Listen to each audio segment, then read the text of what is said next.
Welcome to another episode. Today's video is going to be telling you all about why your 300 calorie breakfast that you are insisting on eating is actually causing you to gain weight. Okay, so let's dive right in. I have a client that I started working with more closely recently. And she has these goals for her health, right? She wants to lose weight, right? She wants to feel comfortable in her clothes. She wants to drastically improve this level of exhaustion that she's been battling. She wants to have energy for her family, for her friends, and she just wants to show up in a better way for the people in her life. She really wants, a year from now at her next birthday, to finally feel comfortable in her skin. Can you relate? The problem that she's encountering with reaching these goals is that she really is struggling with this food chatter. So intense hunger, intense cravings in the afternoons, in the evenings, after dinner time. You know, she's like, well, we usually eat dinner around 5:30 or 6, but once my kids go to bed, I have to have a snack because my stomach is growling.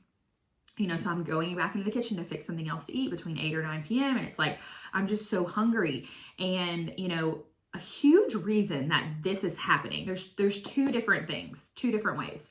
The first is her hunger and her satiety hormones are off. So we have these hormones. I'm not going to get too sciencey on you today, but we have these hormones in our body, leptin and ghrelin. There are hunger hormones, are satiety hormones. Hunger hormone tells you when you're hungry. Satiety hormone tells you when you're full.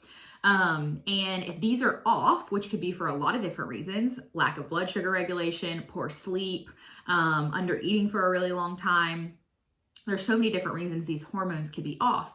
But for her, that is one thing that's happening, coupled with this blood sugar dysregulation. So she spikes her blood sugar in the morning, or she doesn't balance her blood sugar in the morning, and that really sets up her day on this like blood sugar roller coaster. Guess what controls your cravings?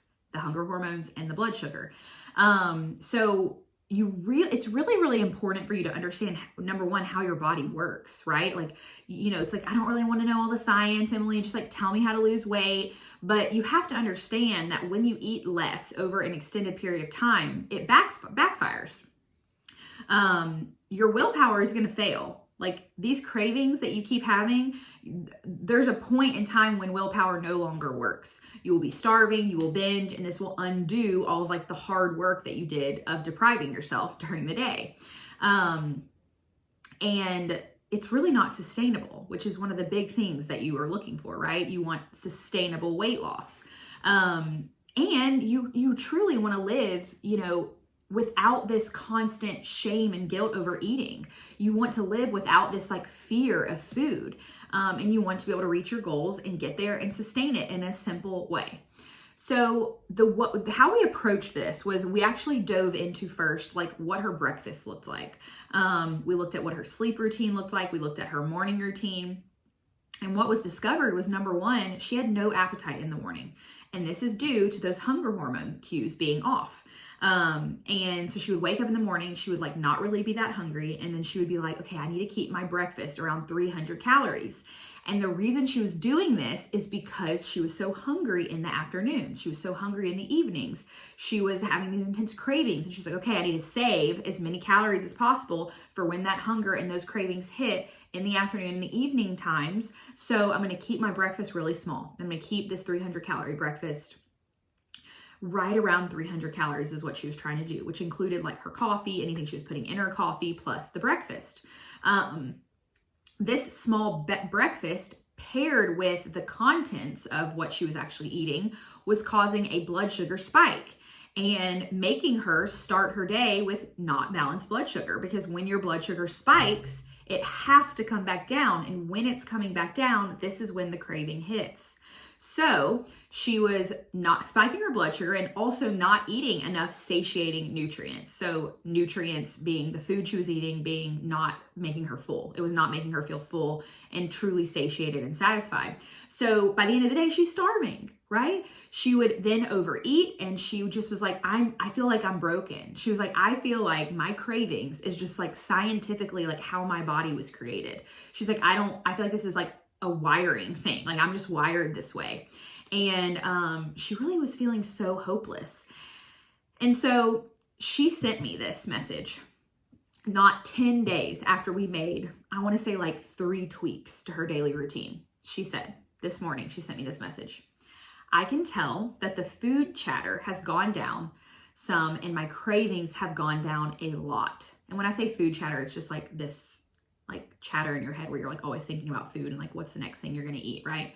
My cravings have gone down a lot. The scale has continued to go down too, even though I'm aiming at 1,900 to 2,000 calories a day.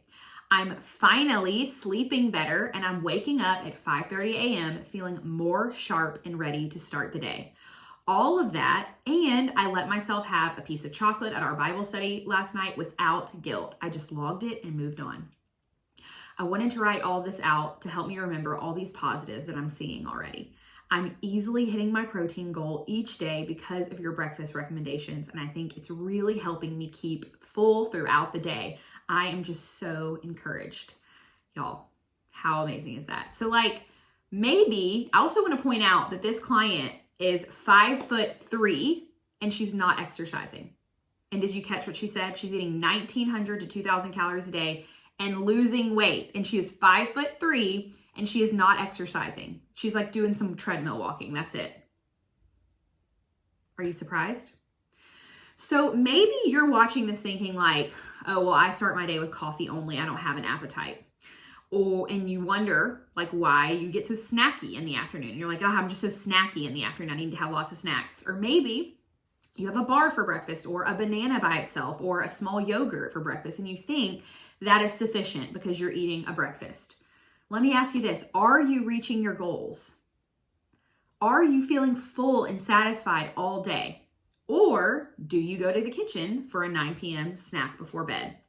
Do you stay up until 11 p.m. watching Netflix and have crazy cravings the next day? Those two things are linked. Your bedtime routine, your sleep routine is such an important aspect of the cravings that you're feeling. Do you eat 2 eggs and a piece of toast and think that that is a protein-focused, substantial breakfast? There are 13 grams of protein in 2 eggs. That is not even half of what your body needs at a meal. So here's the kicker, right? 300-calorie breakfasts are making you gain weight, or let's say you're just having coffee for breakfast and not even 300 calories. That is what is making you gain weight. That is what is causing you not to be able to reach your goals. Eating more is so often the key to feeling full enough to not binge so that you can actually lose weight. But you have to believe that. Our bodies perform a ton of functions on a daily basis. Our bodies use energy to breathe, digest. Every single organ in our body has to function using energy. When we do laundry, we're using energy. Our brain even uses energy. And when I'm saying energy, I mean calories. That's what a calorie is. It's the measure of energy. So like your body is using like so much energy in the day, so many calories in the day just for regular functions. And so you can't function on a day if you're under eating for a long time. And this is also one of this client's struggles, is that she's been under eating for so long, trying to diet off and on for so long, that her body doesn't even know what it looks like to be fully fed. And so we increased her calories to give her more fuel. The cravings go away. The food chatter goes away. All of a sudden she can stick to her goals. Her sleep is better. She's waking up with more energy. I mean, what person would not want that? Because her goals are to feel confident. Her goals are to feel comfortable. Her goals are to have energy to be a better mom, to be a better wife, to be a better friend. And like, this is the track she's on now, just with a few tweaks. Under eating and always focusing on dieting, you are sabotaging yourself. Even if you still have a lot of weight to lose, you're actually sabotaging yourself into gaining weight by doing that, because you make your metabolism suffer by under eating for so long. And then when you start eating more because you can't handle the under eating anymore, you gain weight. What this all means to you right now is that you can reach your weight loss goals by eating more. But the real value of this is that you can also come back from that debilitating exhaustion that you feel every single day. You can drop the food shame. You can stop shaming yourself and guilting yourself about the type of food you eat. You can heal your relationship with food instead of fearing it constantly. You can finally reach your goals and feel confident in your body. If this message resonated with you today, I would love to hear from you.